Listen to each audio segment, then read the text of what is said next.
Dadamay dito. Ito mga kababayan, sa lahat ng binibigkas ni Attorney Dan De Leon dyan, no, Sara Duterte posibilidad na kasali sa arestuhin ng ICC next week.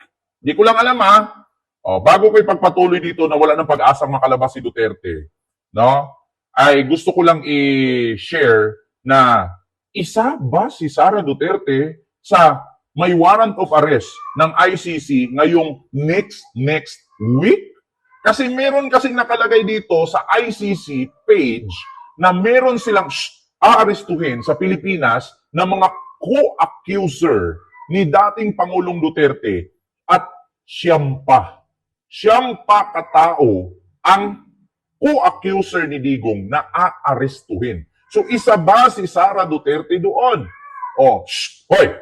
Sa mga pinangalanan dito ni Attorney Dan De Leon, mga kababayan, ayun na yun, mga tinatanong ni Christian Isgira, si Bongo, si Garma, si Albayalde, kung pwede ba, mga makakasali ba yan, ito si Cayetano, mga ganyan, kasi mga kasama yan sila tapos si Aguirre, kung pwede ba daw ganyan-ganyan. So sabi nga dito ni Dan De Leon, ni Attorney, sabi niya, si Bato, number 1 na yan. So, meron pang iba. Si Bato daw, si Albayalde. So, hindi daw niya sasabihin yung iba.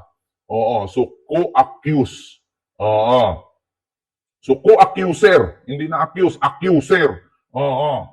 So, yun ang sabi. So, mga kababayan, so isa nga ba si Sara Duterte sa kasali dyan? Di ba? Magsasama talaga sila, mga kababayan. Magsama-sama sila doon sa loob ng ICC, mga kababayan. Sa loob ng ICC, magsama-sama sila doon. Kaya, mga kababayan, ako na nagsabi sa inyo, abang-abang na lang po tayo kasi according dito sa page ng ICC, no? Wait lang, hanapin ko dito merong nakalagay na redacted sa page. So, wait lang mga kababayan. Hahanapin natin dito. Siyam na iba pa aarestuhin restuhin ng ICC. Ito na. Pakinggan natin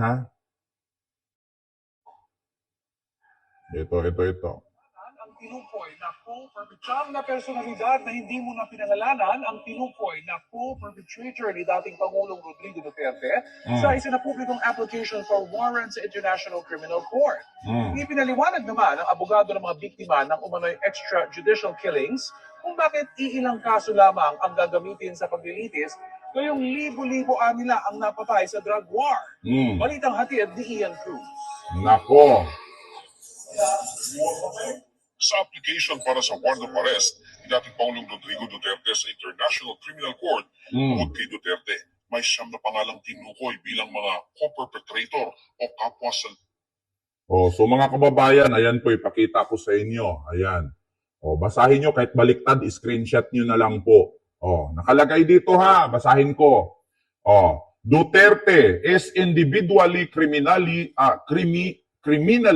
responsible for committing the crimes alleged in this application jointly with the truth others pursuant to Article 25(3)(a) between at least November 1, 2011 and March 16, 2019. Duterte and his co-perpetrators shared a common plan or agreement to target alleged criminals in the Philippines, including those perceived or alleged to be associated with drugs use, sale, or production through the commission of crimes such as murder, torture, rape, and common plan.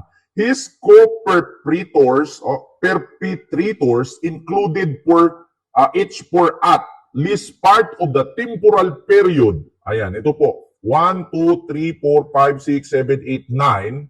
9, redacted, yung nakakulay dilaw. So walang mga pangalan, pero may possibility ba na si Sara Duterte ay kasali dyan? Kasi napakadami nila Siyam. Ilagay natin dyan si Bato, si Bongo, si Albayalde, yung isa pa, na pulis. Tapos, sino pa? Si Sara. Kasi si Yamto, may 4 pa. Bukod sa kanilang pinangalanan ko, may 4 pa. So, hindi natin alam kung sino-sino, pero may possibility ba, nagtatanong lang, kung kasali ba si Sara dito. At may possibility pa siguro si Pulong madadawit dito. Kasi nung time na si Duterte presidente, si Sara mayor, si Pulong, congressman. Di ba? May possibility. Kasi madadawit sila dito sa extrajudicial killing sa Davao, sa AGK. Di ba? Si Danao, kung sino-sino pa mga pulis yan. Kasi yun yung mga nakalagay. So, naka-redacted. Di ba? Kung halimbawa, sa panahon ni Digong, no, ay presidente siya, mayor si Sara, madawit talaga si Sara dito. Mga kababayan, tanong lang madadawit po ba talaga siya? Kasi according kay Arturo Las Cañas at kay Edgar Matubato, si Sara daw po mayor at doon siya kumukuha ng pera sa City Hall. Binibigyan daw siya ng almost $100 na nakasobre. According yan, sasabi sa statement ni Matubato. So, hindi natin alam si Sara Duterte kung kasali pa dyan, no? At other 9, no, na aarestuhin ng ICC next week. Diba? Naku, mga kababayan, delicates ito. Ako nagtatanong lang naman, mga kababayan, kung maaaring kasali ba, kasama ba? Pakinggan natin, tuloy natin. Na rin ang Office of the Prosecutor. Hindi pa malinaw kung sino-sino ang mga ito dahil sa public document na mula sa ICC, redacted o itinago muna ang pangalan ng Siyam bilang pagprotekta umano sa kanilang seguridad. Pero may ilang tao na partikular na pinangalanan dahil sa kanilang papel sa war on drugs ni Duterte. Kasama riyan ang dating Davao City Police Chief na kalaunay naging unang PNP Chief ni Duterte at ngayon Senador na si Ronald Bato de la Rosa. Si De La Rosa ay tinukoy bilang lumikha ng Oplan Tukang na unang ipinatupad noon sa Davao. Pinangalanan din si dating Davao City Police Chief Vicente Danao na siya raw pinalit ni Duterte kay De Dalawa La na. Rosa. Sa background kay Duterte, binanggit din ng kanyang anak na si ngayon Vice President Sara Duterte na noong 2010 hanggang 2013 ay nagsilbing mayor ng Davao habang Patay! Kasali nga si Sara. According doon, si Bato, si Danao, at si Sara. Naku po. Rinig nyo naman sa balita. GMA News po ito. Ayun si Sara yan. Yan yung nanuntok ng sheriff. Vice Mayor ang kanyang ama. Sa application for warrant, tinukoy ang mga uri ng ebidensyang ginamit. Kabilang siya ng witness statements, mga talumpati at public statement ni Duterte, kanyang mga kautusan at memoranda, mga dokumento mula sa PNP at ibang ahensya ng gobyerno, pangina mga drug watch list na nilikha ng mga otoridad.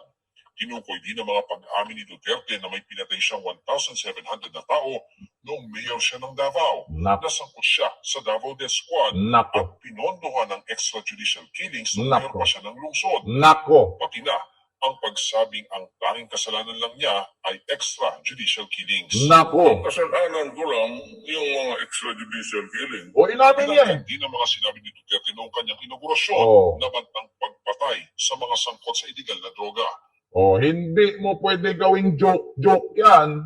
Iba ang batas doon once na lumabas sa bunganga mo yun at inamin mo yun. Tsaka tanong ko lang mga kababayan, napaka-imposibleng hindi ito nalikom ni Senador Antonio Trillanes at ni Laila de Lima. Napaka-imposible. Nakasave na to lahat. Maniwala kay sa akin, mga kababayan. Hindi mo pwedeng sabihin, yan si Bato, nakita nyo, miyembro ng death squad yan. Sabi niya sa kongreso yan. Wala akong pera. Mahal ang pamasahe sa eroplano papunta ng Kongres. Kasi umaasa lang ako sa aking retirement pay. Do you think I can't accumulate even 5 million? Sir, bago ko pirmahan yung waiver ni Trillanes, sampalin ko muna siya sa publiko. Yan, aralan niyo yun? Sinabi niya, hindi lahat ng statement ni Digong ay gawin nating katatawanan. Kasi iba ang batas doon at sa Pilipinas. Dito sa Pilipinas, pwede nating gawin at sabihin mind conditioning. Yung mga sinasabi ni Digong, puro joke lang yan. Hindi ka panipaniwala yan. Ganyan naman si Digong. Katulad yun sa ginawa ni Hanilet nung paiyak-iyak siya. Hindi, kunwari lang yan. Kunwari galit siya, pero hindi niya ginagawa yan. Never humawak ng baril yan. Never nakapatay yan. Pero si Digong sa Congress, sabi niya, nakapatay ako 10 pulis. Pinatay ko nga sa extrajudicial killing, 1,000. Anong iyak-iyak ni Hanilet dyan na never nakapatay at never pumatay ang asawa niya. Si Digong mismo, inamin niya yan. Nagpa-views ka lang amo. Kailangan ko talaga ng views. Vlogger ako Try mo kaya mag-vlog na wala kang views. Tanga ang tawag doon. Mga vlogger na dyan ng DDS, puro mga fake news. May views. Ako pa kaya natutuo at may impormasyon akong pinagkukunan. Ito, GMA News to. Kung may problema man kayo sa binalita ko, unahin nyo GMA News kasi sila naglabas nito. 6,000 ang sinasabi ng abogado ng mga biktima ang kasong hawak nila. Pero 43 na kaso lang ipipresenta sa ICC. 19 cases nung mayor ito at 24 cases nung presidente na siya. Pinili raw nila yung emblematic cases o yung mga symbolic para ipakita ang war on drugs. It's almost impossible to present all of the 6,000 deaths that were admitted during police operations. And it's also almost impossible to present all the 15,000 to 30,000 deaths according to CSOs. That's why the Yes po, ma'am. GMA News po. prosecutorial discretion. Ang title po, Siyam na Personalidad. 9 tapos na personalidad. Ang huhulihin ng ICC next week. Hindi ko alam, baka ngayon meron na ha. Sabihin na naman ng DDS to. Fake news yan. Walang warrant. Ayaw ko pangunahan. Baka mahuli at makapagtago pa. Shows these emblematic events or murders. Ian Cruz nagbabalita para sa GMA Integrated News. Di ba? GMA Integrated News yun ha. Naku, mga kababayan, kasali pala ata si Inday dito. Paano yan? So, mga kababayan, naku. At sa mga nabitin kanina na kung makakauwi pa ba si Duterte, makakalabas